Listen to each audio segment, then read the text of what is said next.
The mic, yep.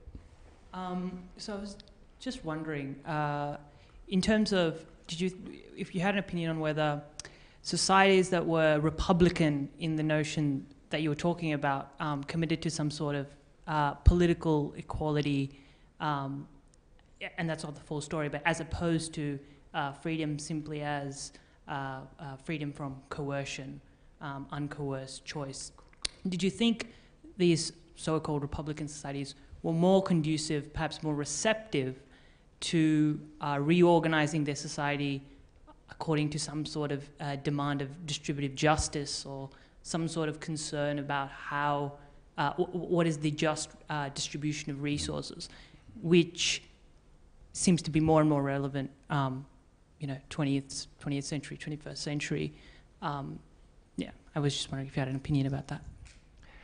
Okay, so I think of justice, as lots of people do, as essentially related to equality. So people enjoy justice in a given sphere only insofar as they enjoy equality of some sort.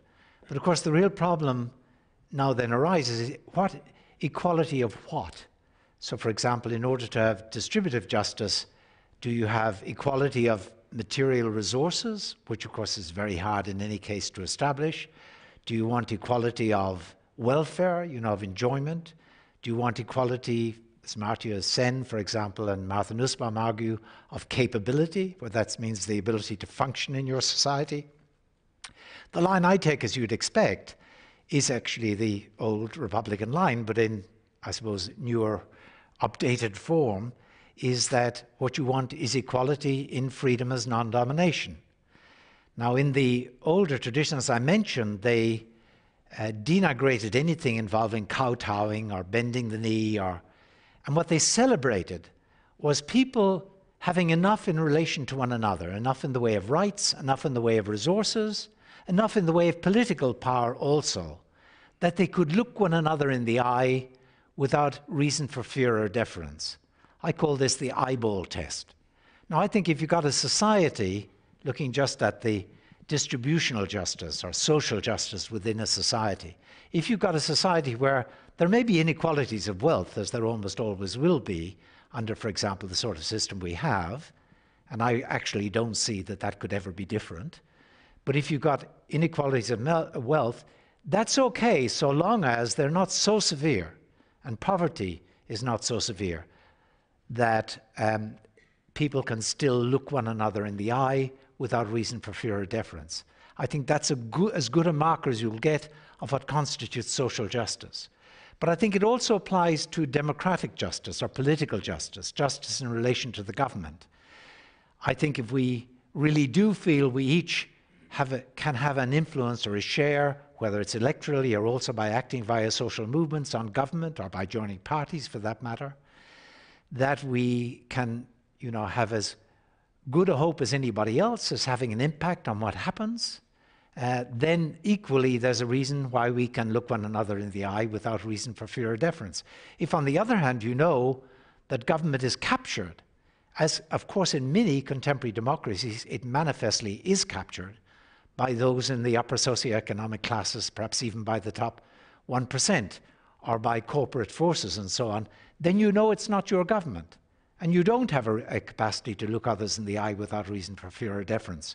You are now in a second-rate citizen's position. So I see the justice as coming out, freedom plays a part in defining justice. So social justice is equal freedom as non-domination in relation to other citizens, in private non-domination. Political justice is equal freedom as non-domination in the public sphere. And I would say international or global justice is ideally belonging to a community where those communities equally have that relationship to one another. They each have a sphere within which, under an international order, they can act as they wish as a community, of course subject to democratic and justice constraints within, but they also have protection and power against others and against non-state bodies in the international arena like multinational corporations. What have we got here? Hello, Philip. Please bear with me. I'm a bit nervous, but I would like to ask, how does the modern-day citizen become free from the private dominus? For example, I'm here tonight wearing a Rastafarian jacket. I freely choose to smoke marijuana in public, to grow marijuana. However, if I am caught doing so, I am subject to the law and I could spend a term of my life in jail. Am I a free man? Well, the line I take is that there are two issues. One is that it is the law that defines our fundamental liberties. That's inevitable. Of course, the question arises, what fundamental liberties should the law give us? What range of choice should the law allow us, and what range of choice should the law protect us in? Now, there's no natural sort of benchmark so that, for example, when it comes to free speech, the law defines what free speech is. So in a society like ours, at least up to now, where hate speech is forbidden, that doesn't mean that you don't have free speech in Australia. It just means that free speech is defined somewhat differently from how it's defined, for example, in the United States, but very similarly to how it's defined, for example, in the United Kingdom or in most European countries. But the law defines the range of speech which it's for the common good that the law should give each individual discretion in. Now, I believe I've obviously got beliefs about the range of free speech. For example, I think that libel laws are excessive in many countries and that this is a chilling effect on protest against government. So I think there's a case where it should be expanded. But moving now to your case about marijuana, should the area of free choice that the law gives people include the choice of, for example, taking recreational drugs, soft drugs like marijuana?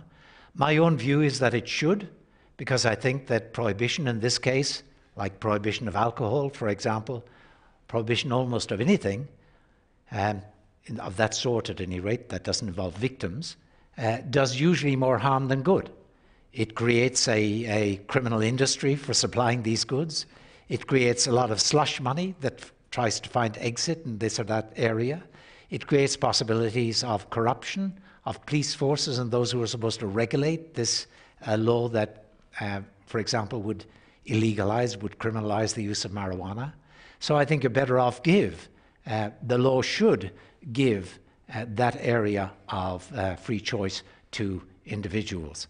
Now, in arguing that, of course, I'm going to be thinking about the overall package of what a society gives people in terms of private non-domination and public non-domination. And there are actual trade-offs here.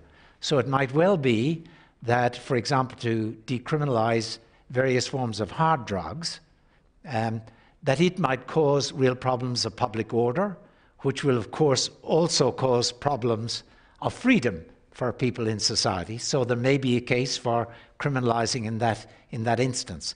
But it's always a matter of policy making with your overall goal in mind of, well, I would say freedom as non-domination, the neo-Republican goal.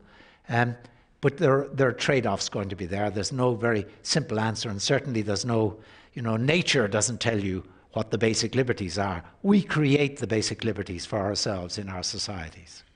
Thank you. Yes, down here, Lynn.